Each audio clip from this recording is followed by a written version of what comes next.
All right, I accidentally cut it off, so I'm just going to make this a part 2 on this one, and give you basically the end of the clip with Lawrence O'Donnell. And that's the way it was. Let's take a look. Let's take a look at the promotional video for this project that Donald Trump did. People ask me, what does Trump stand for more than anything else? And if I use one word, it's always quality. Big windows, great fixtures, beautiful kitchens.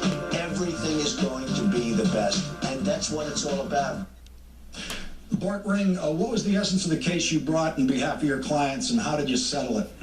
Yeah, well, Lawrence, really, basically, the bottom line was that the case was about Mr. Trump's decision to disavow himself of having any responsibility when the project failed.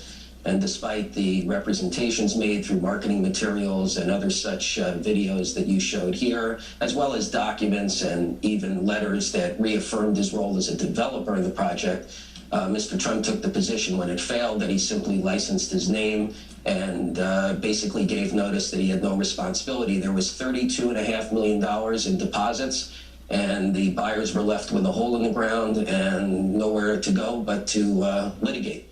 Ultimately, the case resolved. Mr. Trump was a developer in this project with Irongate, which was the same tandem that did the Trump Waikiki project. They rolled into the Trump Baja project. Irongate folded about halfway through the litigation and settled, which Mr. Trump opposed. And then ultimately, after Irongate was settled and out of the case, ultimately the approximately 200 people that were represented on our end of things settled with the Trump organization. And William Flint, you're one of those veterans that Donald Trump talks about how much he loves veterans and wants to help them in every way. You couldn't have given more years of service to your country, over 30-year veteran of the military. When you hear him talking about how he wants to take care of veterans, what's your reaction to that? My reaction is Donald Trump is putting on a con. That's all it is. He conned us. He's a con man. What else can I say? I mean, it cost me a lot of money.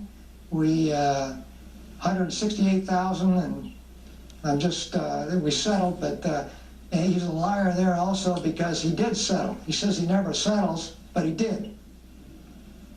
William Flint, thank you very much for joining us tonight. I'm sorry you're joining us to tell us this story. And Bart Ring, thank you very much for joining us. Really appreciate it.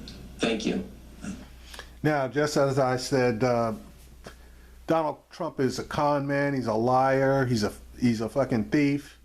And I was really sorry for the gentleman on the lower right portion of the screen, because even though he won or got a settlement from the parties involved in that quote-unquote, you call it a scam, he was not made whole in this thing.